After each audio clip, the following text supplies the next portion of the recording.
evening, Rush Nation. Welcome to the 5 Yard Rush NFL podcast. My name's Joel Hewitt, the hat rack with a heart of gold. I'm here with Alex, can't see the wood for the trees, the other one, and the off-season champion, Pete, the Pete Amelia. Boys, how the devil are you doing? I'm good. Good to see you both. Yes, long time no see. We definitely haven't just been talking for the past 30 minutes. You're supposed to pull back the curtain this early. What curtain? There is no curtain. This isn't even real. It's all green screen. Alex is AI.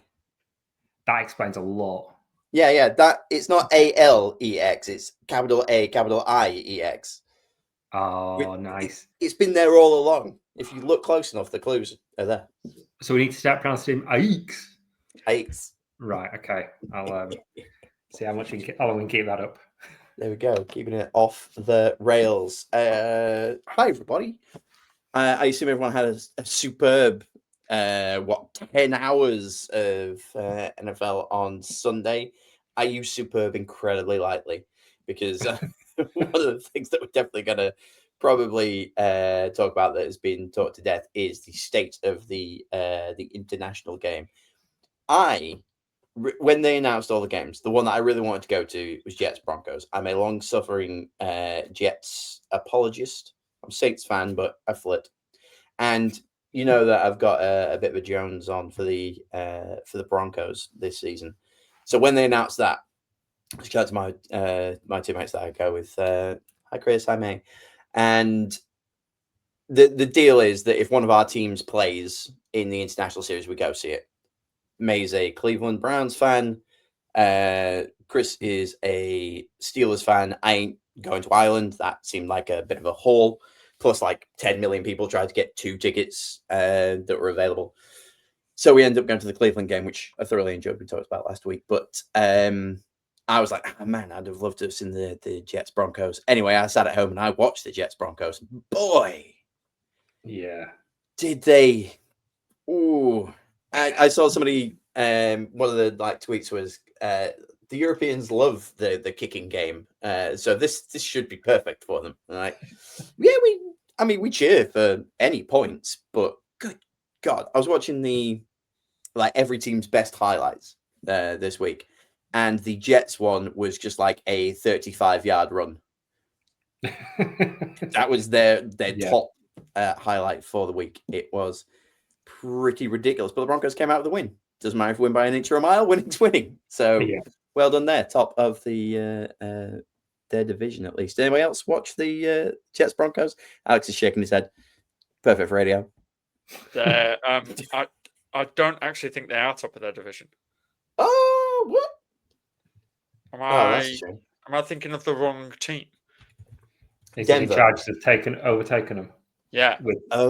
Because Broncos put it temporarily before Chargers won. Yeah, we are back on top of the division. Oh, it's we again, is it, Alex? Yeah. Interesting. Yeah, that's funny how that came around. We are top. Yeah. Yeah, cool. Did anyone watch the any part of the Jets Broncos?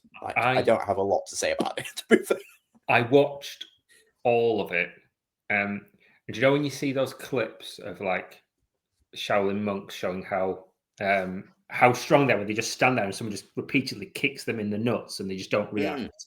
That's what watching this game was, just being kicked in the nuts for 4 hours. It was awful. I think we were chatting about it during the game, saying Fields is really good at off-script play. He holds on the ball for too long. So when you've got the wide receivers not getting open at all, and you've got a defense as good as the Broncos have got, just constantly swarming him, you need to get that ball out fast, so you've got no chance. And he had no chance. I think at one point he finished with about 45 passing yards. But I think overall he was on something like minus 10 yards total offense for the entire game. Sacked 9 times for minus 55, so technically had minus 10 yards in the passing game there. Yeah, I went up against somebody in one of my fantasy leagues who started Justin Fields this week. It was amazing. I nearly did. I was umming and ahhing. I was like, no, the Broncos defense is too good. I can't, even with his garbage time stats, because he's been good because of his Q4 garbage time, but there was no garbage time here. What's shocking and is testament to how awful that game is that this game went down to the wire, and It really minus did. 10 Yeah. yards. How does that happen? How is it that bad from the Broncos? Because that was appalling from their offense. Jet lag. They didn't care. They realized they were playing the Jets. Just those three things. Here's the question though: how, or like, where do you even start with the Jets? Because we know that it's not a QB problem because every QB that has left there has done fine. So is it O-line? Because they've got a decent defense. Is it just the O-line not giving them time? Granted, Fields takes his time as well, but do they just need somebody to give him or anyone else back there a little bit more time? No, Yeah. Go on, Alex. because like if you look at yes, Rogers really his heart wasn't in it the final season, but he was still able to get the ball out in under 2 seconds routinely, and they still did terribly with him. And yes, his heart wasn't in it, and he didn't give it all like he's given for the Steelers. But no, I again, I don't think it's the O-line, and again, it's a completely different thing, and all of that lot. Like, I genuinely think that no one wants to do it, and they're all screaming that if I have a 1,000-yard season, even in this team, I'll get traded or I'll get a contract somewhere else, or I'll do that because they've seen all these escape people that have done better after they've left these kind of organizations. Sam Darnold's the main one that everyone points to. Yeah, and like you look at their line, they have had a bad line for a while. They spent a first-round pick on a tackle this season. They spent a first-round pick on a tackle last season. They spent a second-round pick on a centre the season before. They've invested so much capital into talented young players in that O-line. Coaching is an issue. Obviously, it didn't, and they've gone from back-to-back defensive coaches when they need to sort out the offense. They've got talent on defense, definitely. And I actually thought, to be honest, I thought it was a really good hire when they brought in Aaron Glenn. Thank you, Aaron Glenn, because he did a really good job with the Lions defense last year, despite however many injuries he had, and he lost his main guy in Hutchinson quite early. So I thought he was going to do well. I just don't think he's brought the right people in around him. He's not brought the right OC and offensive line coordinator, and those two are too important.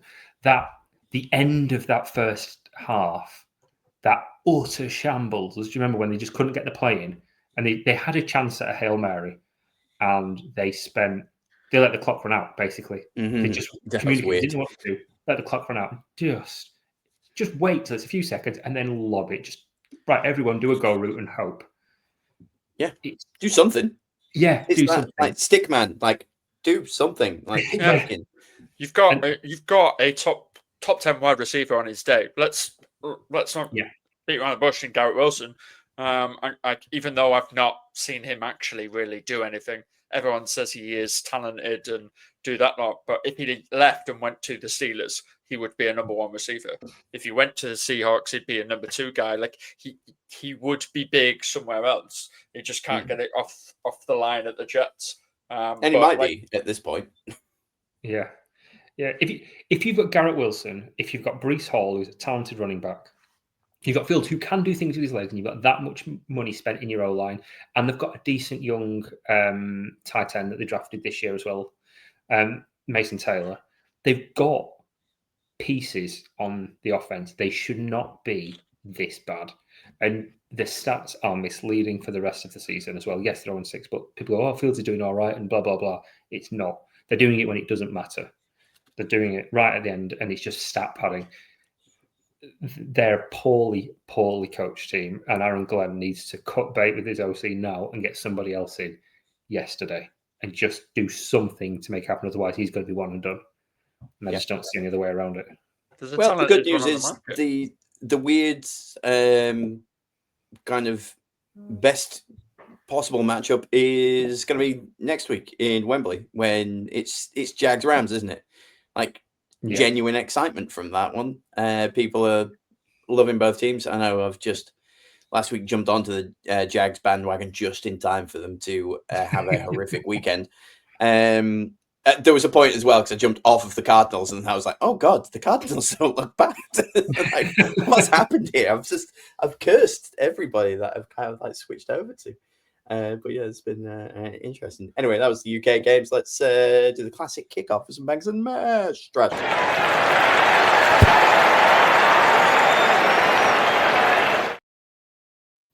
We'll edit that out in post. Don't worry about it.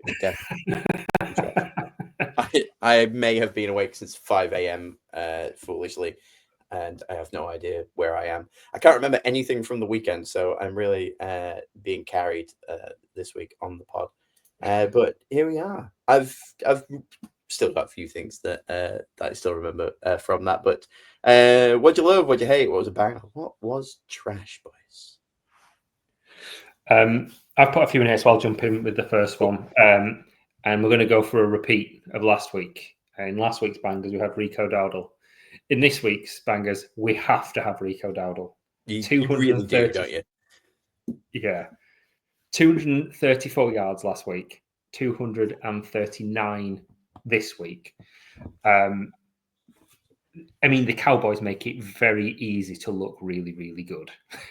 But somehow the Panthers are now 3-3. For a team that looks that bad, to have a 500 record is shocking to me. Or they had looked bad in places. They've been very up and down, I think. But the fact that over these 2 weeks, in just 2 weeks as a starter, this stat I saw online, I think it was from Schefter, and I saw it before last night's game, so caveat that.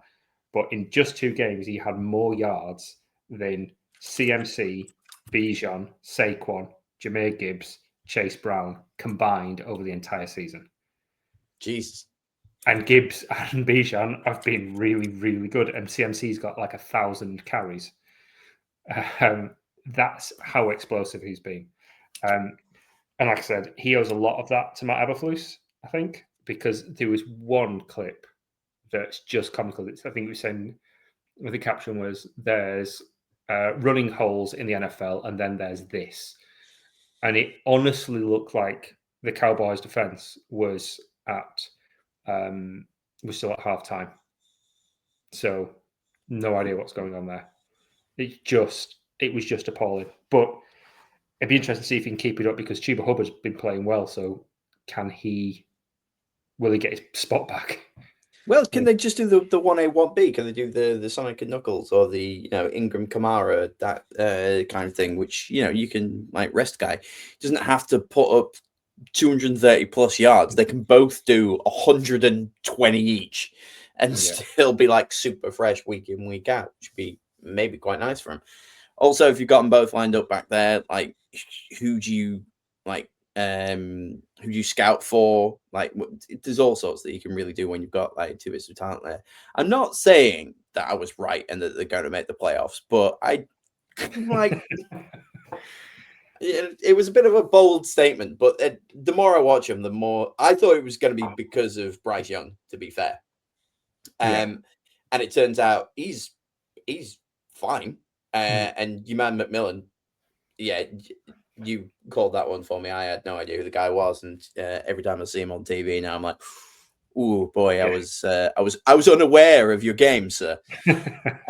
So that one threw me a little bit. Like, could just sneak it in. I know it's a I was going to say relatively easy division. Granted, there's Baker in there, and the who knows what's going to happen Falcons, but it depends on what day or what coin flip it is. I don't know how we pick a Falcons victory anymore.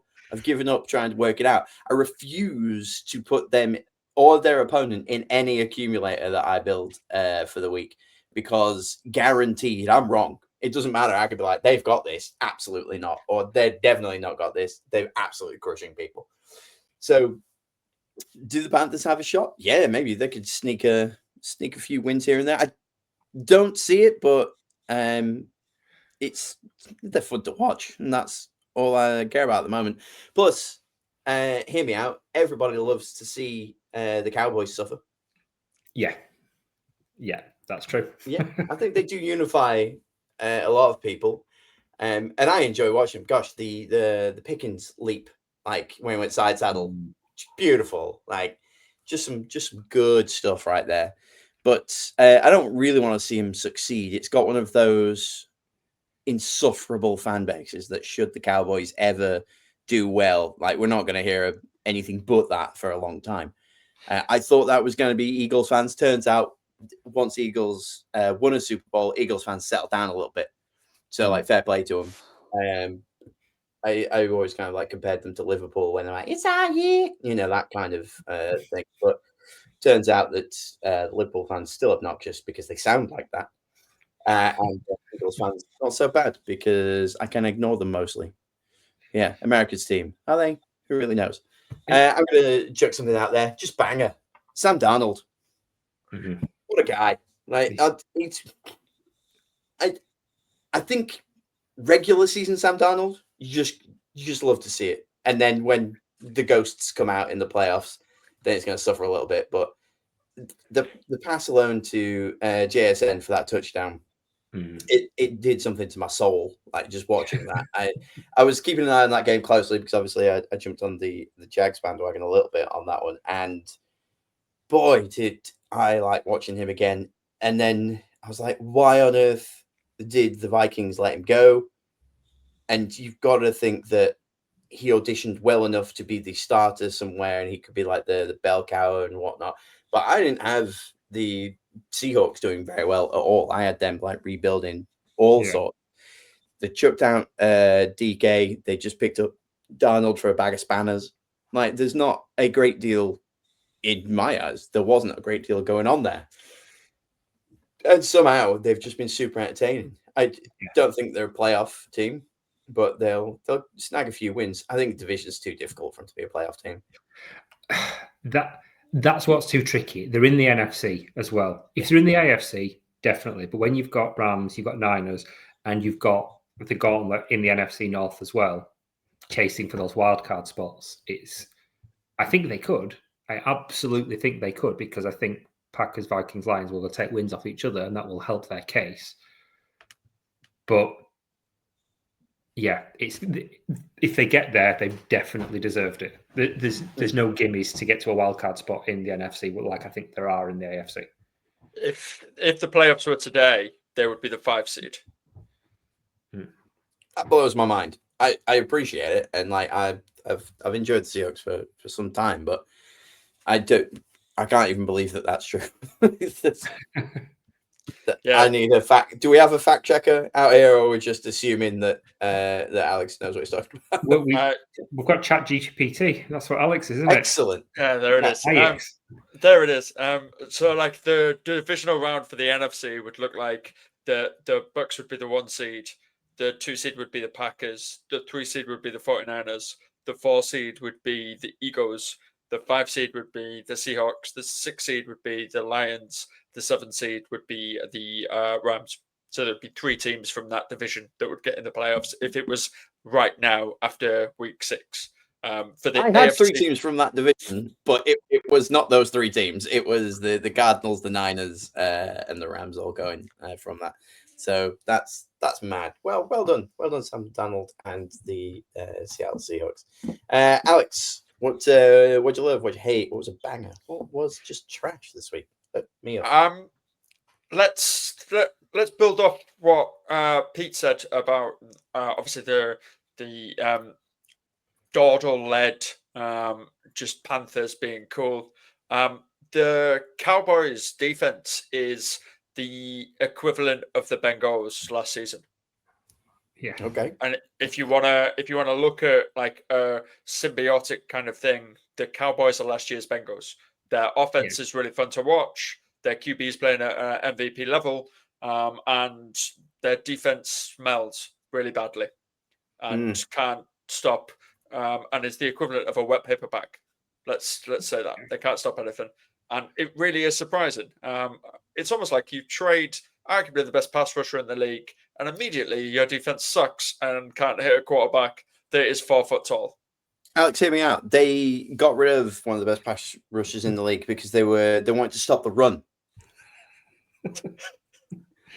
No, So, like, give them some credit.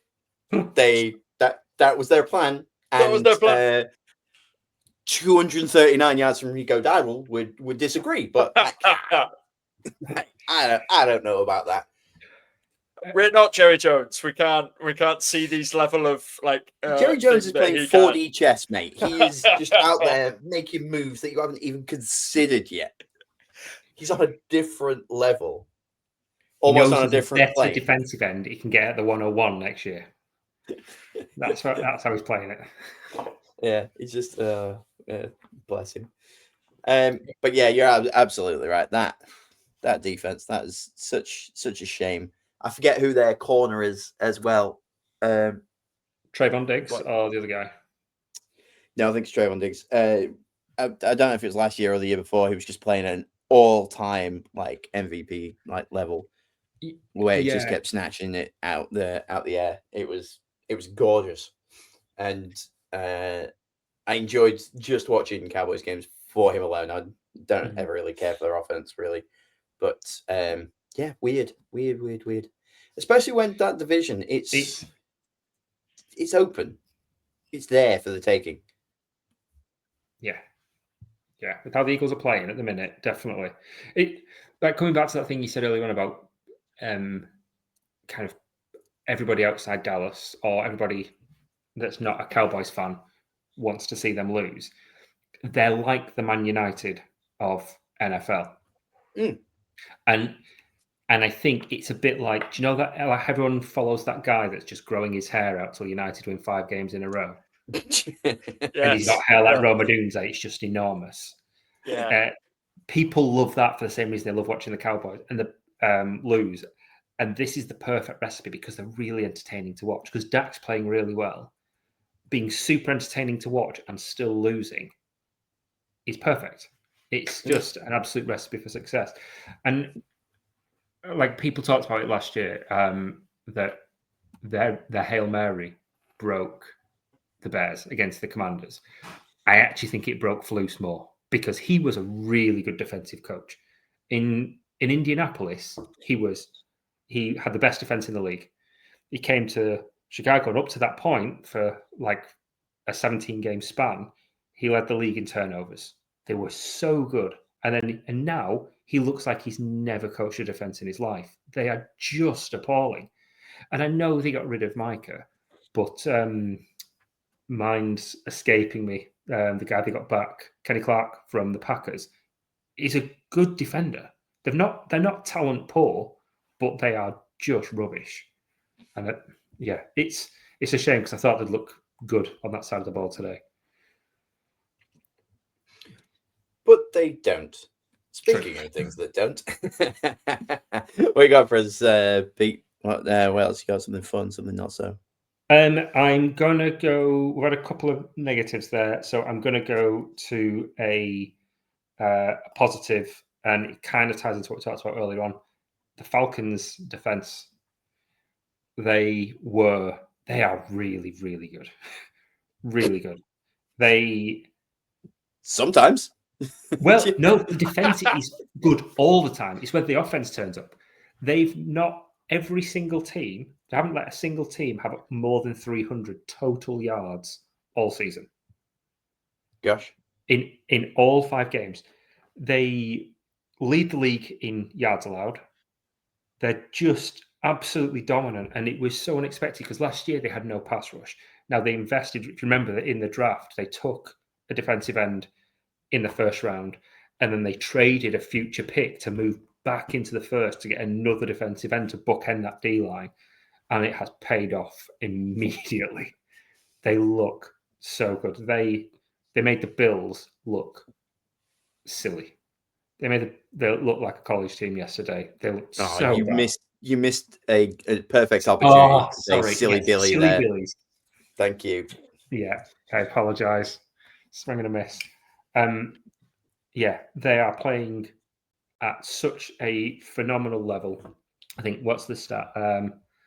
I'll quote who this came from as well. This was I once took a screen grab and I can't remember. I'll find out and put it in the chat. I saw online. They have the number 1 overall defense on yards per game, number 1 pass defense, number 1 in first downs allowed, the lowest opposition pass completion rate allowed in the league as well. And they commit the fewest penalties on offense as well. So all of that leads to Penix can be fine, and over the course of the season, they should do really, really well. I know the results aren't there, and it's been up and down while the offense gets working, but that defense will keep them in a lot of games, which is all the more confusing how they lost 30-0 to the Panthers. Have they already had their bye week? I think it was that week. No. I'm looking. They're 3-2. Oh, so they must have had it last week then. Yeah, last week. That's rough. That's early. Yeah. That's really early for a team. Especially with that. We were just talking about the division and the Panthers. I was thinking, but they're still going to be behind Carolina, who've got like 3 wins. But yeah, they've got 3. Carolina have got 3. The New Orleans Saints still only got 1. Just going to drop this in here for a quick. Today's podcast is brought to you by the New Orleans, Louisiana Ethical Tank moment. You see, what they did last week is they made it look like they weren't going for it. And look, nobody can tank like the Jets. There's no point in trying to compete when it comes to it. But God bless them, the New Orleans Saints. They are doing their best to look like they are not doing their best. So well done there. It's a good division. I hope everybody loses and we just continue on. But I guess we'll just see. But there you go. New Orleans tanking ethically, unlike the Jets, who are blatantly just out here, like just trying or not trying, as it were. We know how to ethically do it. You've got to like sneak a win in there, ruin someone's going 0-17 bets. Yeah, it'd be interesting to see now that Drew Allar's out injured, the kind of one of the top 2 prospects for QB, possibly the top prospect at quarterback for next year. Do they start like putting a bit more effort going, actually, it's not that important now? Or do they do it and then just trade out? Hopefully it's a really good defensive end and then just trade out for a haul and just do a Bears thing and just say, we'll figure it out later. Yeah, fair enough. Like, I know we were talking like Falcons a little bit. Firstly, always wear that uniform. Just stop it. Stop with the other thing. Your throwbacks are really nice. Your old logo, much nicer, much cleaner. Secondly, I know Penix is doing fine. But how close are we to Kirk Cousins at this point? I don't think Penix has really blown any socks off. And Kirk Cousins is still there. Yeah, but Kirk Cousins post-injury, since he signed for the Falcons, isn't Minnesota Kirk Cousins. He had that really bad injury, and he got benched last year for being bad.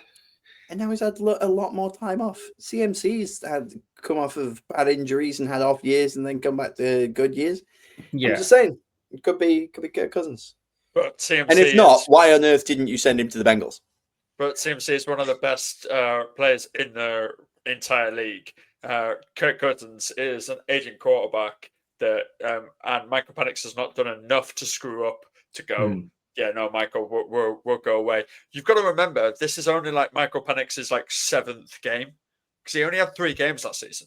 Like he's not really like had a full season under his belt to do anything like that. So the fact that he's doing fine is where he's expected to kind of be.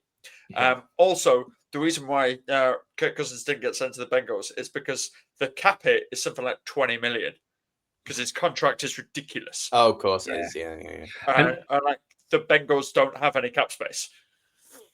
The other thing as well. Fact. Sorry, go on. I was going to say the other thing as well, just to remember last night, is because Mooney's injured and Ray McLeod was injured. Only one Falcons wide receiver caught a pass. Drake London was he was the only Falcons wide receiver to complete a catch in that entire game. That's crazy. Yeah, that's bonkers. So what were you saying? My interesting fact was because we were just slightly talking about the Bills. There is found out this morning that before going for Flacco, they called Derek Carr and tried to drag him out of retirement before they went with Flacco. I mean, I think that would have been a better choice. I can do. see why they did Yeah. that. Yeah, and apparently Cards just like, nah, I've retired. Yeah. I could see the appeal if you knew you weren't going to get sacked 9 times a game because of that rubbish line. That's just like, Yeah, how there much is that. money do I need to just have permanent bodily damage after the next half a season? What would have been fun is if they'd have just gone for it and gone for Andy Dalton and just given him a shot and be like, come on, one last ride. Yeah. Bring him back. Get AJ Green out. I saw him playing flag football at the weekend. Do it. Let's just have the 2009 Bengals back together. Dalton, is he still holding Bryce Young's clipboard? He is, isn't he? He is, I believe, yes. Yeah. Yeah, So, Bryce Young learning everything he can from Andy Dalton. Hey, Beautiful. like, there's worse QBs to learn everything from. They're bad QBs. Like, well, I think Flacco for one. I'd rather listen to what Flacco has to say because he didn't just win a playoff game; he won a Super Bowl, and I don't think Dalton ever did anything but choke in the playoffs. So, yeah. But mid QBs are where it's at, though, isn't it? For coaching, mid QBs are where it's at because Flacco just didn't want to coach anybody. He refused to coach Lamar. It's like, I'm not coaching him; it's competition. Yeah, so he's not that guy. But mid QBs like Kellen Moore, all right. Josh McCown. These are the guys that make good offensive coordinators and good coaches, I think. Mid QBs where it's at.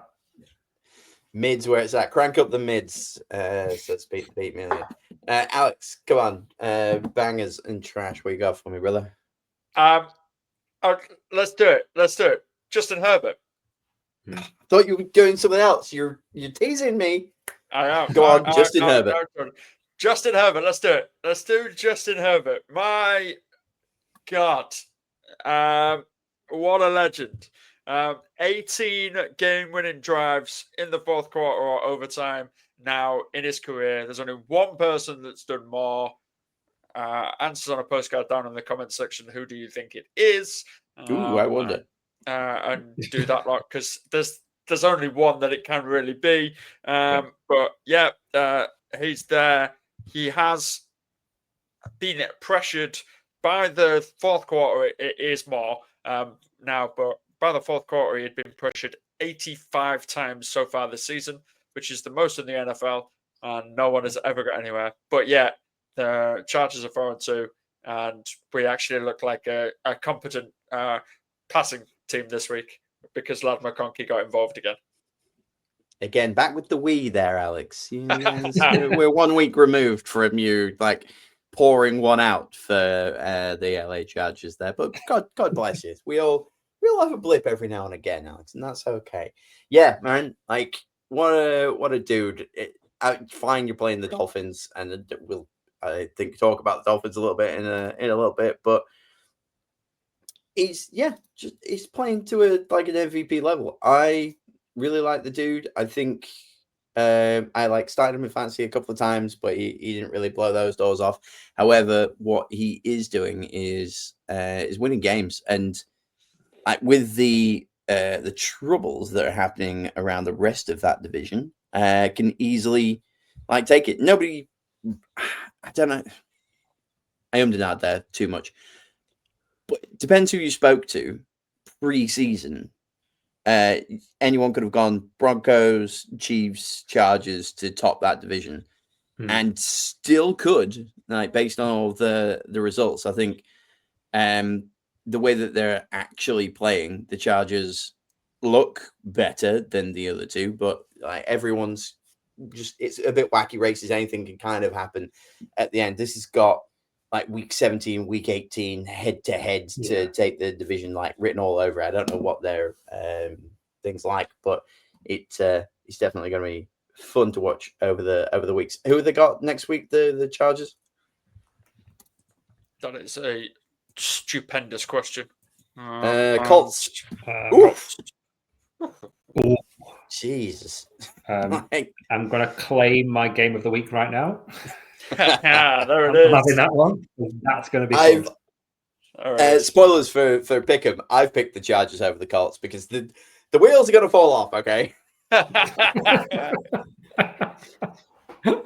just It's going to keep terrible, doing it. but it's still good. It's still good. It's still good.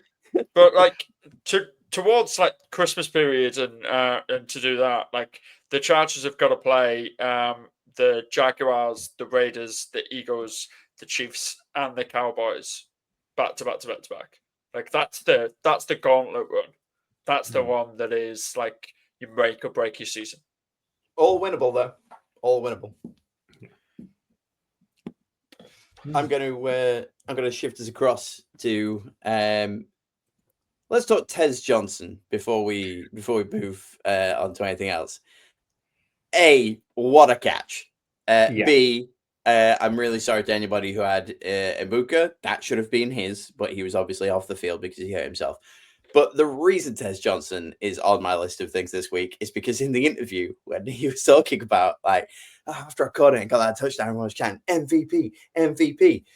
And I turned to one of his teammates and was like, they chant MVP. And his teammate was like, it's not for you, mate. It's for Baker. And he was like, I thought it was weird that they were chanting MVP.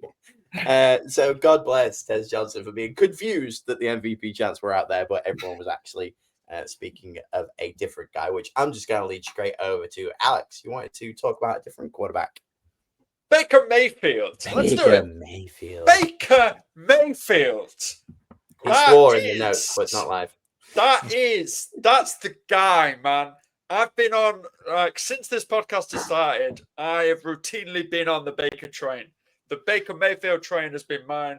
I said, pick this guy up in your fantasy leagues this year. It is your ride or die guy. And I will still back that. Baker Mayfield, I just want him to do it now. Get that man the MVP. He deserves it. They are, absolutely awesome. And, apart from maybe Pete, because Pete knows every player that comes into this league, who had an idea who Tez Johnson was before this week? Nope. No one had a clue. He's throwing to absolutely nobody's. And as you already said, Joel, what a catch. Absolutely unbelievable play. And thank him for doing it. But this is another one of them ones that we're saying, oh, quarterbacks can come from bad teams and still do it. This is the best that Baker's ever played. There is no question about it. When he was at Carolina, he wasn't very good. Obviously got cut. Even when he was at LA, he wasn't doing things like this. And every year he's been in this Tampa operation, he has been improving week in. And it's getting to this crux point where we're like, right, Baker, come on, let's just do it. He's arguably the most entertaining quarterback to watch in the league every week. And you want to watch his highlights package. Yeah. The fact that he did it with Ibuka out, with Evans out, with Godwin out, with Jalen McMillan out as well is ludicrous. He's playing a pickup game in the park and just like, right, who can I get to play? It's like that bit in Ted Lasso when Isaac goes to play five-a-side out in the cages to try and get his mojo back. That's just what he's doing. Just a bunch of blokes off the street, right? Come on, let's just go and smush these. If a team can game plan next week for him with Tez Johnson, Cade Otton, and Sterling Shepard as his receiving core, and he can still win, I mean, that's elite. I mean, that he already deserves it, but I think that could cement it in a lot of people's mind very early in the season. And it's against the Lions next week as well, which is you know what? I'm just gonna segue in here. I named this episode last week before anything had happened, and lie on or lie off. I just look, the wheels falling off, and the Lions are going to go back-to-back losses here. I don't care if they're 4-2. They're going down. It was a tough loss, I guess, but I still had the Chiefs taking the win. Yeah, I think the Lions are going to go 4-3. Baker's going to end up being 6-1. I didn't see what they. Yeah, they're 5-1, so they'll go 6-1. So, yeah, the drop off of the Lions will be a thing of history, and I've said it. I've written it down. I've chiseled it in stone. Like it's happening because the Lions still aren't like struggling with injuries like they were last year, are they? No, No. not really. Yeah. So I don't ever ask for or want anyone to get hurt, but the chances of a team continuing to stay healthy all the way through the season very, very, very slim. Based on everything that we've seen so far in 6 weeks. So I think Baker is going to just waltz in and smush the Lions because he's MVP. Quick shout out. They actually didn't have to take the clock down to 0 to get the win this week. After saying last week that something's got to give, they can't just keep leaving it to the very last second to get that win at the end. So well done to Baker, everybody. But Pete, I've held you back as long as I could. What do you want to talk about, my friend? Kickers, because you know what? Europeans love kickers, and it's nothing to do with the fact that NFL teams come over here and play rubbish in London every single season, so we only get to see kicks. We cheer it because it's the only points we see. We now have this was originally I wanted to talk about Cameron Dick, but I want to talk about three things, three kickers today. First is we have officially the two most accurate kickers in history playing in the league right now. Number one is Cameron Dicker. As I've said before, I always need to say it as Cameron Dicker, Chargers kicker, like Smeaton Smith and Showbiz Kitten, which is a very niche reference that I hope somebody else will get. But 96.4% completion rate. Extremely elite. And then we talk about all these really great players. I love this NFL just talking about all the amazing players that used to play for the Carolina Panthers. They export good players like nobody's business. Eddie Pinheiro as well, I'm pretty sure was an ex-Panthers kicker as well, is now second ever for accuracy as well. Having that game-sealing kick at the weekend as well. So, yeah. Where's Pinheiro now? He was at Rams. He's Rams. Oh, right. Wow, gosh. No, Rams. Niners, sorry. That's Niners. Ah, yes, the other team that lives over there. Yeah. The other team. On that, I know it's slightly Bears corner, but I'll get to full Bears corner in a bit. Jake Moody, the 49ers kicker that had all of the hype. Do you remember they drafted him, I think, the third round, and he was rubbish. It was really, really inaccurate, and they cut him after game one. And then he went to Chicago's on the practice squad, got called up last minute because when Cairo Santos couldn't make it, he met half of the team on the sideline for the first time. He didn't know the team. Like, yeah, I think I've seen you on TV. And then went 4 of 5, including a game-sealing kick to finish it as well. And then there was that big hype at the end of the video from Caleb and from Ben Johnson giving him a match ball as well.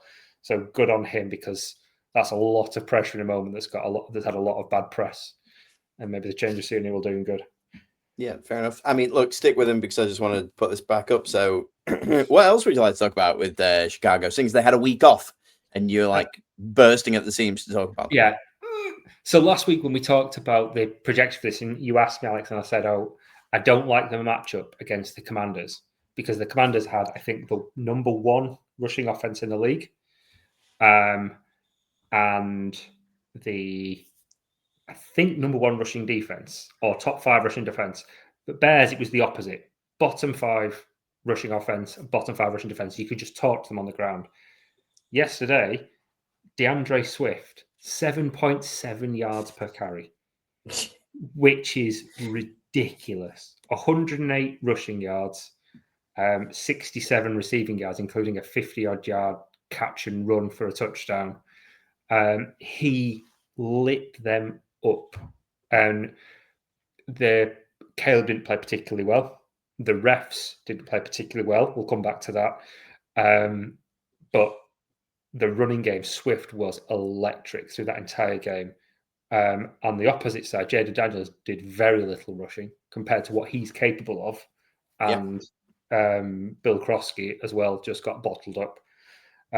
So whatever they did in the bye week, I think the Bears focused and the bye week on, we're going to focus on the run game, which is what Ben Johnson said was going to happen. He said, it's not Swift. This isn't a Swift issue. This is a team issue. We've got too many people and too many cooks. You've got Ben Johnson, who's a very good running backs coach. You've got the actual running backs coach is Eric Bieniemy, who obviously was the OC for the Chiefs. And the OC, Declan Doyle, was part of Sean Payton. So you've got 3 really good rushing offenses that do it all slightly differently. And I think there was just a lot of cross wires and it didn't work. So they focused on making the rush defense and the rushing attack work. And I think the Washington, and they'll call them the Redskins, and Washington were like, our passing defense is awful, but our rushing defense is really, really good. So let's focus on the passing. And I think those two just got this perfectly in the middle, where they just neglected it as the Bears really focused on it, and it worked out really, really well. And I think he's been much maligned, but I thought he played really well. Monungai played all right as well, and even Roshan Johnson got his first couple of catches of the season as well. So it's good to see that finally happening, and if we can get it all together next week, that could be something exciting to see. Not to spoil the later segment about Pick'em and Flick'em, but you convinced both Alex and I to change our picks from Washington to Chicago last week. We both did it live, and you stuck with Washington. Interesting. Interesting. I convinced you by saying that Washington were going to win. You just didn't believe me. And obviously you were right, but yeah. I've never known a Bears fan to be right about something, so that made perfect sense. I will build on Pete's Bears corner a little bit, and I will literally say I disagree about Caleb playing badly last night. I think he played okay, and I think he played good enough. But I really think the reason why is Ben Johnson. Yeah, I think Ben Johnson will maybe as we're looking at examples from Michael Penix as well and other that mid-range quarterbacks. I think Ben Johnson will drag Caleb Williams up to be that better and more adequate quarterback that we've been talking about for such a long period of time. And he will drag that team along to the good couple of wins, and probably a touchdown a game will be purely because of Ben Johnson's mind. Yeah. I mean, he's on course for over 4,000 yards, the first in Bears history. It was poor yesterday, similar to some of the earlier games where there were so many penalties in that game, so many that put him a little bit on the back foot, but he didn't do his best with it. There were a couple of bad missed passes, but also he should have had a second touchdown. I don't know if you've seen the replay of the Adunze touchdown, but it might be the worst call I've seen all season. It was a wrong call. Even Aikman, who seemed to really, really hate, on the contrary, really hate Caleb. I think he's a Packers fan. He was just criticizing everything was wrong. But he was like, I don't understand this call. It's wrong. I don't get it. The person that judges the rules in game was like, no, that shouldn't have been called. And it wiped out the Adunze streak as well. So the Bears should have won more comfortably. But Celavy, I think on the other side, you could look at it and say that without McLaurin, without Noah Brown, Daniels played well, and his receivers in wide open positions in a couple of places made some horrendous catches, like drops, sorry. I think there's one to McNichols where he didn't have a defender within 15 yards of him, and he just dropped it. It's just, it must have been so frustrating for him. Their defense missed a couple of really quite easy tackles as well. Like you talked about the Swift touchdown. Like the only reason that happens is because of a blatant missed tackle by one of the Washington defenders. Like he has him dead to rights, and it's nothing special Swift does. He doesn't teleport and be left where he needs to be or anything like that. It's just a missed tackle, and the missed tackle caused that touchdown. And Swift still has a lot to do, but it should have been a catch 12-yard gain instead of a catch 54-yard gain and a touchdown. Yeah. Yeah, absolutely. I think we've been too positive. Just looking at the list of everything that everybody wanted to talk to, we are left with a lot of trash things. So let's hammer through some of the rubbish that we saw this weekend. The other one I've got, because I was just I was watching the every team's best play video a bit earlier, and the literal video starts with the best play from the Philadelphia Eagles was the tush push to get a touchdown. That's the best thing they could do. Absolutely fine. I'm over it. They've pushed it too far at this point. I don't want it banned. I just want them to say we are better than this. I would like them to be adults about it now. Let's stop spamming the same move and move on from it, because you still didn't win. Actually, that's a very good point. Nice. It's He's right. got it. He's got it. Yes. I completely forgot what I was wearing for a second there. For Scatman Joel. anybody Yes, boss. Yes. For anyone just listening, I am now rocking a beautifully blue 44 Cam Scatterboo jersey, because boy rushed for 3 touchdowns, didn't he? Oh, I have had it ordered for a little while, but it came this morning, and I'm very, very pleased with myself, actually. I've not worn like a jersey on the pod. I've got loads, but I didn't want to be that guy. However, when he deserves it, you've absolutely got it. I even added the little Scatterboo Glaze segment thing for the pod, and nobody brought him up, and that's why I completely forgot about what I was wearing. So I was talking about the Eagles, and even watching that video, nothing of Scatterboo was like the number one thing for the Giants this weekend. God bless him. And also a quick shout out to our other friend Pete, who was a Giants fan for I don't know, 10, 15 years, and then last year he decided, you know what, I'm going to turn a corner. I'm going to be an adult, and like we said last week, you should be able to choose your team, no judgment. What did he do? He jumped off of the Giants. What did he jump onto? The Chicago Bears. Just before the Giants became incredibly fun to watch. Got a absolute studs QB and incredible running back. The Giants going places. Great defense. 2 great running backs. Great QB. It's going to be their year at some point. It's going to be interesting to see how they cope, because their fixtures coming up are brutal. Their schedule No one is cares. Don't matter. They've won 1-2 games. No 2 one cares, and still no one cares. That's it. They could lose them all, and no one will mind. They'll get a top pick next year, and then they'll roll out and crush their division. But look at, I'm talking about defenses as well. They're going Broncos, Eagles, 49ers, Bears, Packers, Lions, Pats is their next 7 games. I think that leads them up to the bye. Yeah, that leads them to their bye, and that is that's a murderer's row of defenses to face. Well, so they've just dealt with the Eagles defense, so that's going to be fine. The 49ers, which we'll obviously get onto in a little while, do they even have any defenders left? They might be back, but yeah, fair point. Yeah. So they have a chance, but my question is, and it hasn't been talked about enough, I think, because everyone's really excited about how actually just crazy Cam Scatterbo is he going to last the full season? Nah. I think he will. I think he'll burn really bright and be amazing for maybe 2 years. Now, those 2 years might not be consecutive, but I think he's probably got 2 really, really good seasons in him. And this feels like one of those magic seasons where he'll just keep smashing all the way through and just get offensive player of the year. But the different term of offensive. Not offensive player, so offensive rookie of the year. I think he could beat Egbuka just because he's fun, and I think it pulls focus as well.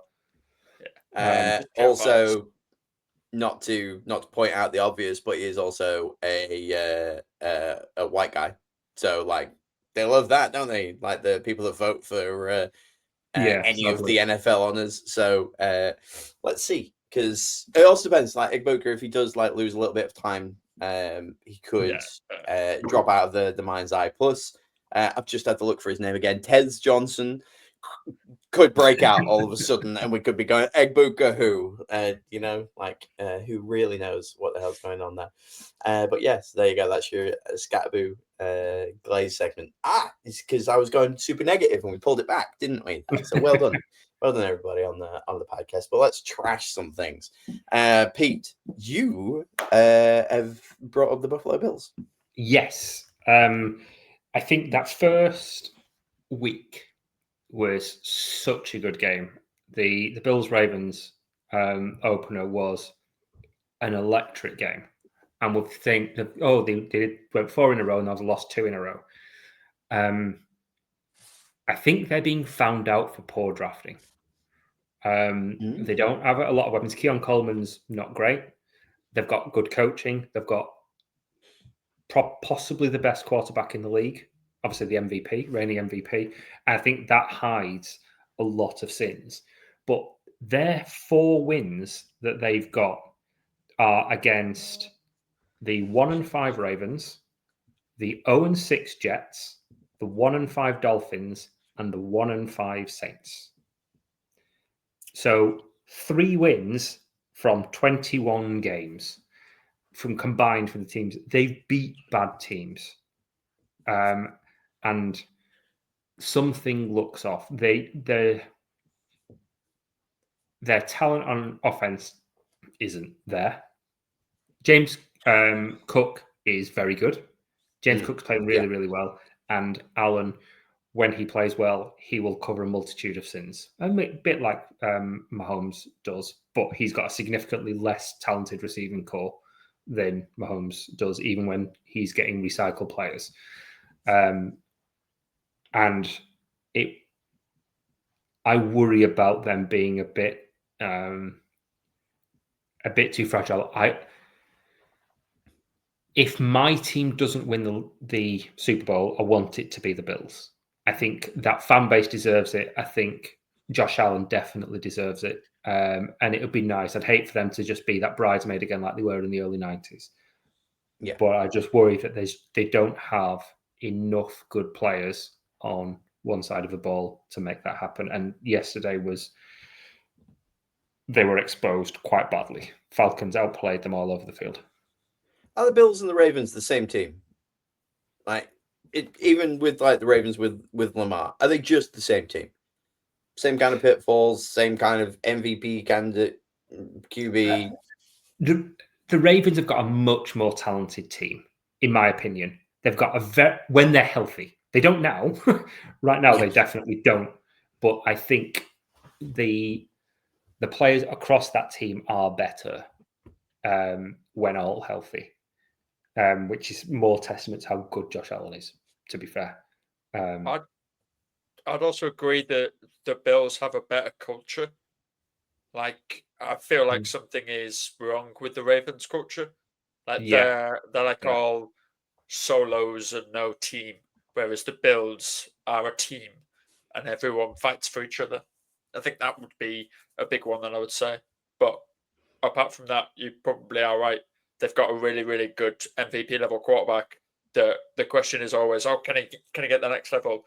Who's going to be the one that drags him?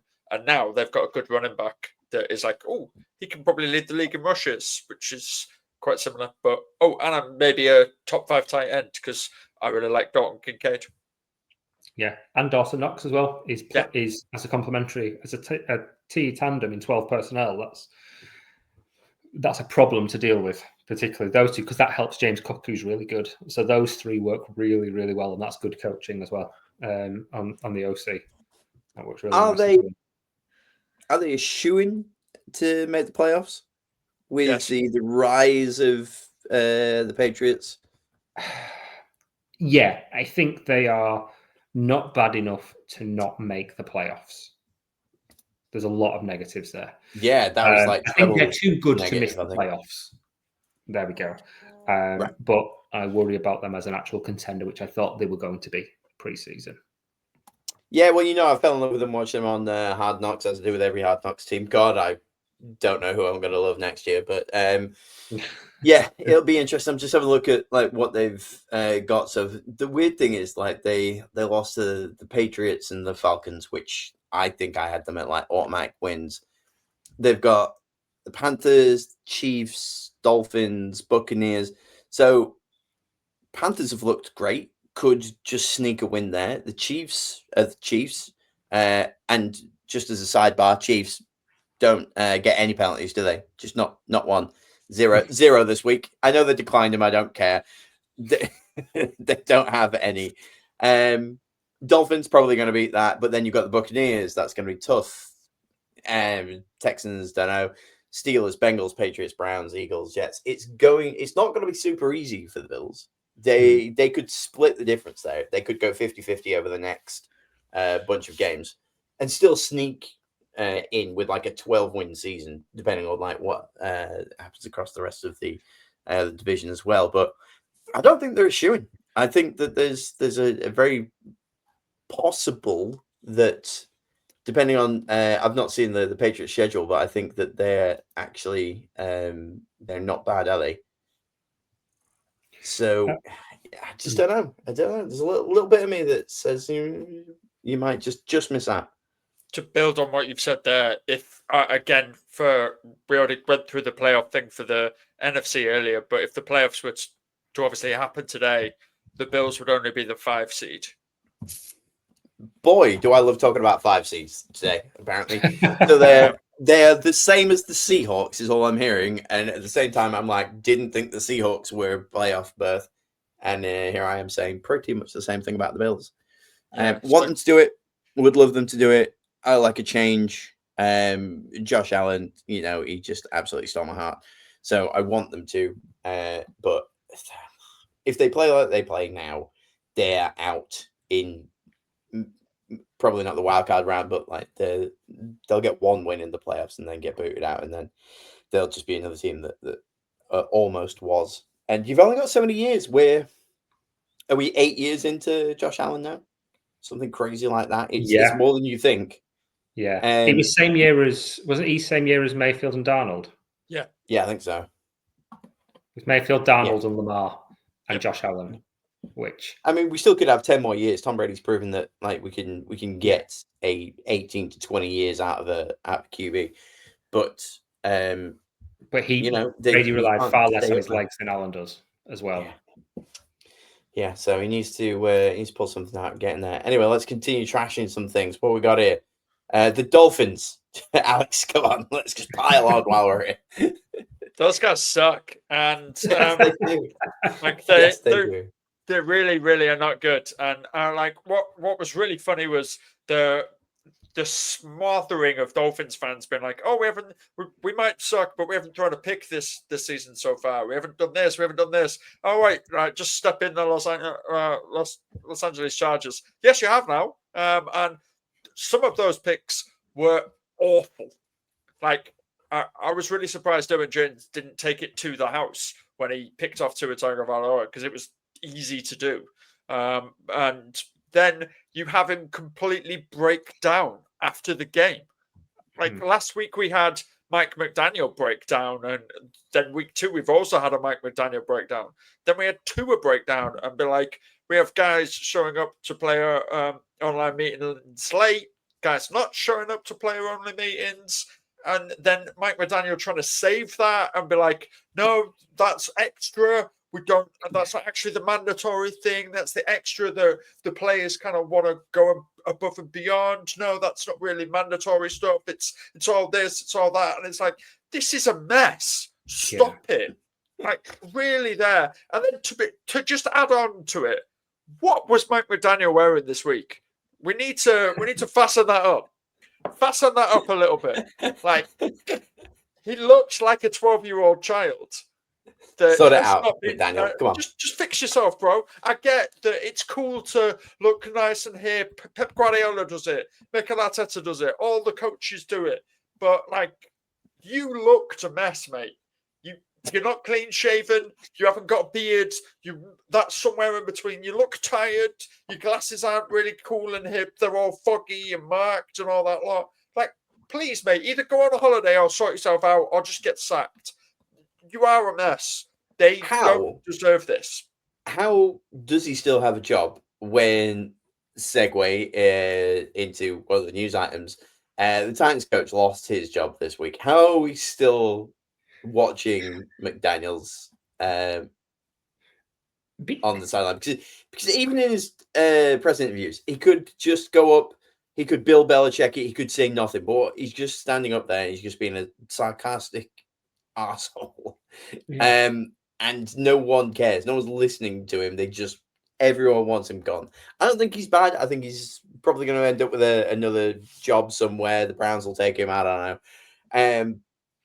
But how is he not being fired? I don't advocate for that kind of thing, but I don't understand how he's won one game with that team. It's all going to pot. You go top down, don't you? I just don't know what pictures does he have of the ownership to still be in that room. They have previously flashed on offense because they've got so much speed and talent. When you've got Jalen Waddle, Tyreek Hill, and Devon Achane, you should flash on offense. You've got so much speed there that it's really, really hard to cover. So fairly basic routes will open up a lot, and they'll get a lot of yak. So Tua Tagovailoa just has to do the basics right, and they should be able to do things well. But they're being found out. The loss of Hill has hurt them, and I don't think he's necessarily long for this world. But he bought himself some rope in 2023. It's basically what it was, because it wasn't last year. It was 2 years ago that they were good. Yeah. Stop me when you think they're going to win. Browns, Falcons, Ravens, Bills, Commanders, Saints. I don't know who's going to be worse there. I think they'll win this week. I think they'll win against the Browns. Yeah, against the Browns. Yeah, because I don't think Dylan Gabriel will punish that defense enough yet. I think it's too early for him. Like that Browns team is the worst I've seen. I wasn't hit. I didn't watch football for the 0-17, so this is the worst this is the worst team I've ever seen in football. That Browns team is awful. If this is the worst Browns team you've seen, you've been spoiled. You've been really spoiled. But yeah, I take the point. They've got nothing. They've got nothing on offense. They've got players and they've got some talented guys there, but they're not doing anything with it. Achan, to his credit, I think saved a lot of people's fantasy seasons this week. He did me a service, but he can't carry that team. And pretty soon he'll just start slowing down, pulling up, not taking a hit. Like if I'm not gonna if we're not gonna win, am I gonna put body on the line?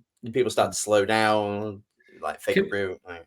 Can I just say, because we're absolutely piling in on the Dolphins, and we held the Chargers up like baby Jesus, and this was a 2-point game. This is 29-27. So we're criticizing them because I think we can see a talented team there and they can be better than what they're showing. But this was still only a 2-point game. And I guess that's the result of the NFL. And they had three interceptions. The Dolphins, they turned the ball over 3 times. It was not even close. But I will say, and we'll get onto this because it's been a theme for quite a lot. It was a really poor officiated game. Yeah, a really, really poorly officiated game. There were so many calls during this game that I was screaming at the TV, just be like, "What are we doing here? This is pointless." The Patriots one was the other one. That was an awful officiated game. Last night was awful. But in both the Bills and the Bears, we won't even talk about the Chiefs because, oh my God, that 0 penalties. Yeah, the Chiefs being the ref's favorite is back again. Travis Kelce, that isn't a catch in any capacity ever. It's not a catch, and it proved it last night. when the exact same thing happened, and it was ruled a not a catch. So what are we doing here? That the refs were awful this week. It's been a while since they've been this categorically bad, but the refs were really bad this week. Sneaky good point of this week. Nobody dropped the ball before they go into the end zone.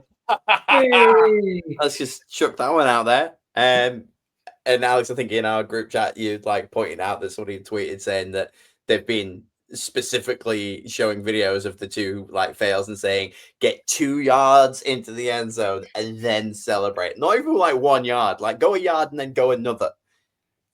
So yeah, like credit to that. I'm just picturing all the head coaches with the TV trolley. Do you know, like the hungover teachers do with their, right, we're going to watch this science video. Yeah. Open University video now. They're just...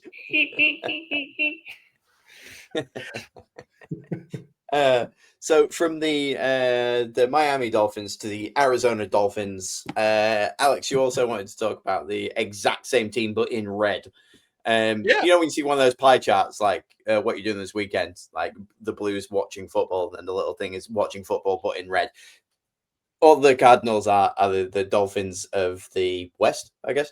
Yeah, and I quote, Kyler Murray, bye-bye. He wasn't even on the field, and you've sacked him. Because they look, they actually looked like a competent team for the first time this season. And what was the only thing that wasn't there? Oh, it's Kyler Murray. Oh, okay.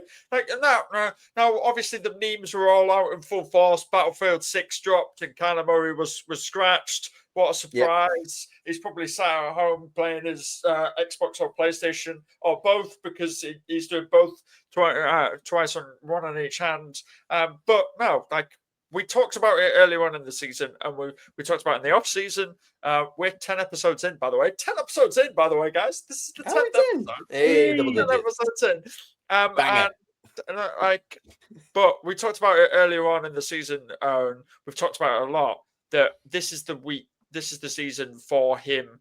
Is he going to take the step, or have they got to move on? And I'm sorry, but if your team is better when you are not on the field, you have to move on. Yeah. Fair enough. Particularly the backup's Jake Brisket. Cut me off a bit of that Jake Brisket. Yeah, I love him. Yeah, there's an ATL drop.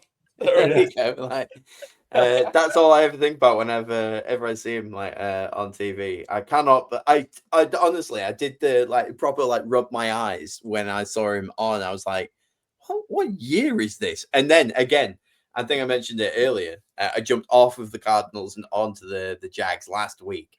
And then I started watching the Cardinals going, oh, crikey. Like, what happened here? And then realized it was Jake Brisket. And good Lord, it has just been a weird time for him. But yeah, you might be right. I think Kyler's still under contract. He doesn't land on the free agency next year. Can you get a great deal for him, or do you just cut him and hope for the best? There's got to be... But then also, what do you do? Like, who do you pick up? There aren't any like big free agent QBs. Oh no, I think we were talking about in the chat. There was a big white guy. Did we say that Mac Jones was probably going to end up over there? Yeah, go back to the Kurt Warner years and just have big cornfed white guy in the backfield. Like, I love Kyler, and look, if he wants to come over to New Orleans, perfect fit. We're tanking. He sucks. He'll sell a couple of jerseys. It'll be a good time. I'm just saying, like, I would like to watch that guy week on week. But he'll be the best backup in the league. I think he's backing up Tyler Shook. It won't be able to happen because his salary, which is $36 million next year, is all guaranteed. But the Cardinals might eat some of it to get trade compensation. Do the Russ Wilson, yeah. Also, you'd be surprised how much the Saints can move money around. Like, it's they've had the worst cap forever, and still, like Rooney's doing his. Is it Rooney? Just moving everything about. So his 2026 contract is guaranteed, and then his 2027 it's only $2 million. Yeah. Okay, so you can shuffle that around. You can restructure. They'll ride him out for another year because I think the QB class next year doesn't look great. So I think they'll ride him out for another year, and then see what they can get, even if it means benching him to get a better draft pick. I don't think he'll be on there in 27. But like, if benching him is going to get better results, is it better not to just keep him out and throw the ball? Because at the moment, I don't know what he offers them. Like he maybe a cool little scramble once a game, but again, it's not doing what it should. I watch his little legs go though. Like, that's fun, isn't it? It's great. It's that classic. It's when your toddler steals your keys and runs off. Like, I just love it so much. It's just so much fun to see that. So I don't want to like lose him from our screens. Also, in that division we've already like glazed a little bit about the Niners and the Seahawks and the Rams. Like, is now even the time to bother like trying your hardest? Probably not. Keep hold of Kyler, suck a little bit, get some defensive players in there, start to like build up a little bit. Well, maybe not defensive, maybe some O-line. The question is that like, are you not wanting to strike while the iron's hot, and you've still got Marvin Harrison Jr. on his rookie deal? Because when like by the time that you're looking to offload like Kyler, 4 or 5 years on a rookie deal, aren't you? Well, but if you're looking at maybe another 2 years before you're looking at Kyler, you've got Marvin Harrison's 5th-year option at that time. They're obviously going to decline. That's the question, isn't it? It's like, are you going to decline that because you want to offer him that really cool big contract because he might deserve it or he might not? Or are we just blowing the whole thing up and going, actually, you haven't performed what you were supposed to do and just doing the whole thing? It's a real big quandary, and I think that's one of the teams to really watch. Yeah, agreed. But they're also aging out they've also got an aging running back as well. They're not, and they've got Trey McBride still young as well. So they have got young weapons to capitalize on there as well. I just don't see who comes in and saves the day for them without turning Murray around. Or like I say, maybe Mac Jones, but you need a really, really good OC to make that work. Yeah. And they're not cash rich either. So they can't like go out and splash in the offseason. They're not like the LA teams or anyone like that that's got that market for it. They are the knuckle and diamond. Yeah. Yeah. Interesting stuff. Right. I think good God, when we say, you know what, we'll just do like bangs and tries this week and then some news and then a little bit about Pick'em because then we'll shorten the show by a little bit. We are 1:20, but who's here for a good time? We are on to the news. Yes, sir. News from the underground. Fantastic. Drop us some news because we may end up dropping the news segment next week to try and keep it under 2 hours because apparently I'll fly through these really, really quickly. First one, RIP your fantasy team. Garrett Wilson's going to be out for a couple of weeks, injury. Egbuka, he was originally reported he's going to be missing a few weeks with his hamstring injury, but now I think Todd Bowles has come out and said it's day-to-day, which is good because I think Godwin is missing this week. They've said he expects to miss Godwin this week as well. So Egbuka might be back, might not. Trey Hendrickson, the defensive end for the Bengals, their only bright spot on defense is day-to-day, I think, which means he probably won't play at the weekend because why bother making him have a worse injury when you're still rubbish? Puka Nacua is expected to miss time with his ankle sprain. He came back in, but it didn't really work at the weekend. So he's going to be out, and he has been the wide receiver 1. And with Egbuka being the wide receiver 2 as well, that's brutal. Missing time. Marvin Harrison Jr. Is in concussion protocol, so he might miss time this weekend as well. And you see about all these players missing time. Juwan Jennings has been playing through broken ribs. He's been playing with broken ribs and an ankle sprain, and he's still been suiting up for the Niners. That's nails. That's absolutely nails. On other injury advice, don't warm up for the Indianapolis Colts. Yeah, do be careful. Just if you are good out advice. For those that don't know, Shavarius Ward in pre-game warm-ups was running back and ran into a tight end coming onto the field and got concussion. Missed the game. Missed it. Richardson, so the Anthony Richardson, the backup quarterback, fifth overall pick last year, was using those resistance bands. One snapped and fractured his eye socket. Incredible. Like Which the is level of failure that boy manages to do. He just keeps topping himself and topping himself. Like I know.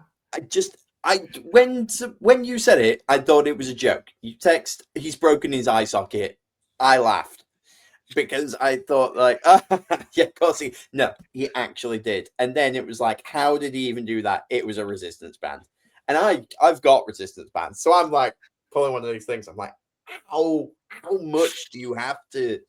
Good God, man. Good God. Yeah. I wonder what he was aiming for it to hit him in the eye, because obviously he wasn't aiming for that because it's Anthony Richardson. But that's that is a couple of brutal freak injuries to happen at once for a team that is. And we go back to this. We talked about the seeding. I think all three of us had the Bucks as the 1 seed in the NFC. Currently sitting as the 1 seed in the NFC. You had the Joel. You had the Colts going 0-16. I then 0-17. I had 1-16. I can't remember what you had them, Alex. I had them like 4-win team. Yeah, they are the current 1 seed in the AFC. So very yin and yang for our AFC and NFC predictions. But coming back to the news, Zadarius Smith for the Eagles saw how the Eagles were doing this season and was like, nope, has just retired. So he has obviously a fantastic player. He's done really, really well. Has been a great player over his career, and he's now just retired on Monday, I think it was, or Sunday. So and that's another loss for the Eagles. What's that all about? Like they lose 2 on the bounce, and he's like, I'm done. Yeah, ain't nobody got time for that. Yeah. I don't know. I genuinely don't know. I think he saw it. It was like, I'm just going to go there. It's going to be quite an easy. That team is so good. It's not going to take too much of a toll on my body. Let me get a ring, and then I'll go off into the sunset. And I was like, I don't think we're getting a ring here, and my body can't take this anymore. So it's an odd one because he's not given a reason as far as I can see from his statement. He was just saying, I'm blessed to play in this league. Now's the time. Peace out. I'm paraphrasing. Sounded pretty legit. Yeah. And obviously the main one we touched on it earlier on, Callahan, the Titans head coach, had been fired, and rightly so. He's been rubbish. So he deserves to have been fired, and it's not a nice thing to say, but he's not been good. But I think Schefter and a few other people tweeted it out now. The last 4 quarterbacks taken number 1 overall have lost their head coach in the middle of their first season. So Trevor Lawrence lost Urban Meyer for being a creep. Bryce Young lost Frank Reich. Caleb Williams lost Matt Eberflus, and now Cam Wells lost Brian Callahan. I still think I've seen, as bad as they've been, and Cam has been the least accurate quarterback in the league. I still have seen enough there that I think with the right head coach, there's something there. He needs coaching and he needs help. There's something there, but we're just seeing it. They've been really, really bad, and they've promoted their OC as interim. So they've promoted in-house because they were doing so well at certain parts of their game in-house that's the right move. I had the Titans winning this week in the pick'em, and there was a moment in time where I was like, I think I've nailed it here, and then I don't know, I blinked or I sneezed or I looked up, and then I looked back down, and they were getting smushed. So I don't know what I was thinking, but their time will come, and they will continue to probably lose. Like the tank off this year is a thing of beauty, isn't it? Like, who is the worst team? Is it Yeah. the Jets? Is it the Titans? Is it the Saints? Is it the Colts? Who really knows who is going to do incredibly poorly? It could be any of them, and I am definitely one who is here to see it. Again, this is, we've talked about this before. I'll talk about it again. This is the most that Cam Ward is getting talked about, and it's for something that somebody else did. Yep. Like he has got, he needs to fire his PR team again, because he's still getting no recognition for being the number one overall pick. Rightly so, because as Pete said, he's not been very good this year, but still. He needs a catchy catchphrase, because, and I'll mention him because we haven't said it yet. Shedeur Sanders, legendary. It's like, Cam Ward, get your PR team working on top of that. On to pick my flicker.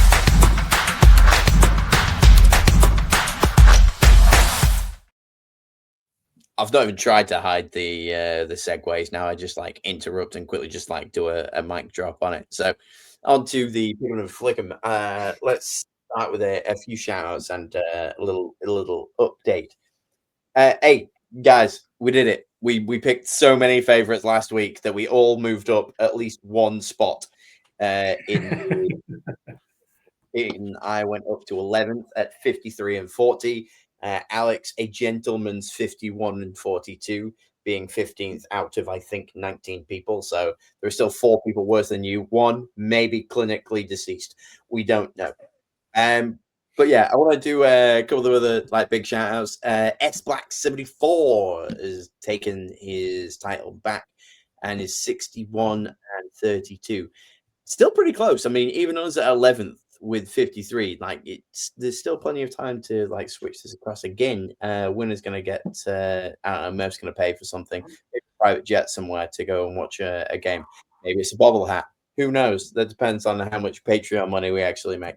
The other, I did want to just point out again a shout out to Pete for convincing both Alex and I to pick Chicago this week. Well done. Thank you very much. That gave us that one. If not for you, we wouldn't have been tied 11th. You'd have been 11th on your own. So good looking out for your teammates there.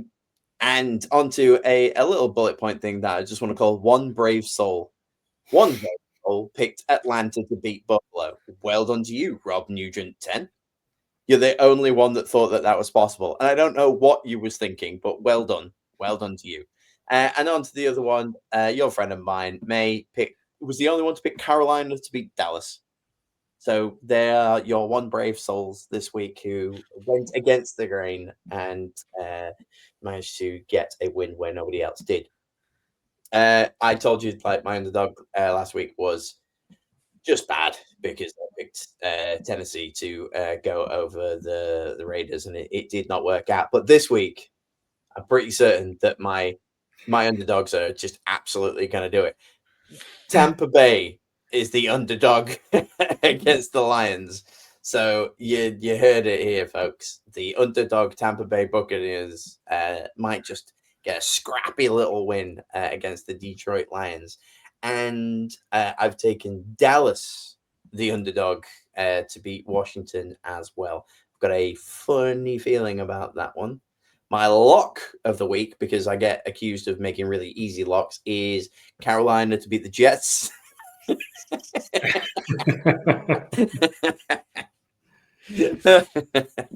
the Jets coming off of a international flight and not doing very well could rally. It could be a wonderful flight home where they're like, look, guys, I know that we didn't win this week, but boy, gee, could we pull it together and put up a fight against the Carolina Panthers. So yeah, you heard it here first.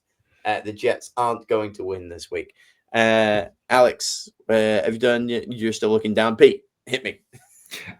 So in terms of underdogs to win, I think the Jags are going to beat the Rams in London because it's the Jags in London, and I think their experience there has shown out often. Didn't show out last year, but I think they will. They're a good team. I think they'll beat I beat the Rams, and it's odd that they are underdogs when they've got identical records, and the Jags have got so much experience in London. I think that tips the scale. I think it's weird that the Colts are underdogs against the Chargers. I know it's in SoFi, but who cares? It's not Noah. a home field advantage. So I think Indianapolis will win that one. And I would say that the lock of the week is I think the Lions beat the Bucks. And that's a bold one Ooh. because too many options missing. It'd be interesting to see if Brian Branch gets to miss time because I don't think I've seen anything. I don't think there's been anything about that for the fight at the end of the Chiefs game. What a stupid but brilliant moment in sports that was. He didn't get a high five. Then Juju, thinking he was something other than Juju, decided to get involved. I say that they should just go on Smith-Schuster now because he had the Juju beat out of him, which I appreciate. Nice. But thing is, if you looked at in the game, Mahomes was taunting Branch when he scored a touchdown, and then there was a blatant missed foul where Smith-Schuster just smashed into Branch during the game. But because that was missed during the game, and because Branch had to like that afterwards, it's again a lot of Ted Lasso references. Isaac McAdoo going up and attacking that guy into the in the crowd when he's hurling the abuse, and much like Roy Kent, like for what he did, even though it was wrong, I give him love. Yeah. But yeah, it'd be interesting to see if he misses time because that might make a difference. But I think the Lions win that. And I've already said my game of the week. I think it's an obvious one to me, and that is You went Chargers, didn't you? Yeah, Chargers Colts. Yeah. I mean, you're wrong. Game of the week is clearly the two teams that I've been all over so far. It's Sophie's choice. It's Giants Broncos. That is the game to watch. I don't care who you are. It's also in my favorite time slot, the second lot of Red Zone. Yeah. So I don't have to watch 18 other games at the same time. I can just basically watch that and two others. So that's your game of the week. That's the one to watch. Alex, go on. Week. My game of the week is pain. It will be the Saints Bears. Weird that the Saints and Bears fans on the pod neither chose that. So this is interesting, Alex. Why on earth would you? I honestly think that because I'm that high on Ben Johnson, and I think that like the running back that we talked about, whose name is completely gone out of my brain. DeAndre Swift. Yeah, I think he obviously he was amazing last season, and now he's turned the corner, and now he's found his beat. It could be one of them. And it'll also be nice to see, if Williams can actually put up a good performance against a really bad defense. Plus, also watching the Saints ethically tank is just funny, and do that lot. But it will be nice. It's not necessary, by the way. Thank you, Alex. Okay. But my underdog this week will be the Falcons will beat the 49ers. Oh, you like that's them a this much really this good week? shout. That is a really good shout, actually. I like that. Because that 49ers defense has just been ripped apart. Obviously, the season-ending injury to, is it Frank Warner or Fred Warner? Whoever it is. But Fred Warner. Obviously, Fred Warner, he's obviously broken his leg, and that's very, very bad, and it was awful to see. But, they just don't have any good players really left on that defense, which is sad because they were really good, and it's awesome. But Bosa's out as well. They've just got so many holes in that team, and they're hobbling to try and get to the end of the season, and it's week 6. I overuse the term cursed monkey paw when I talk about CMC, but seriously now, come on. How is he the most healthy member of the San Francisco 49ers? But because of Shanahan, Kendrick Bourne looking like an absolute world beater. Yep. He is like a fantasy must start at this point. Not wrong. Obviously, you mentioned Thompson as well, who's suiting up through all sorts of just issues. and doing that. Like the question is like, who did Shanahan make a deal with? I think it was somebody from the Indian burial ground that's underneath the stadium. Under the Field of Jeans. Yes, Field of Jeans. I've not heard that so far. I like that. Yeah. Quick bounce back very quickly because we've done Bears Corner, but we're talking about that Saints game. It was just a little bit of extra interest. The Bears offensive coach is Dennis Allen, who was obviously the Saints head coach last year. Their offensive line coach is Dan Rushar, who was at the Saints last year. Their OC was at the Saints as well. So most of the Bears coaching staff are ex-Saints as well. So that could be quite Chicago Saints, is it? It is. And the Bears' defense have relied on turnovers, and Spencer Rattler, despite any criticism, has protected the ball really, really well. 1 pick all year. He's not turning the ball over, so it could provide quite a lot of interest there. It will be a football game, that's to say the least. One of the games of the week. It's one of the games that will be played this week. You are correct. And that is everything that we've got for you this week, ladies and gentlemen. Thank you very much for watching. Cool outro saying.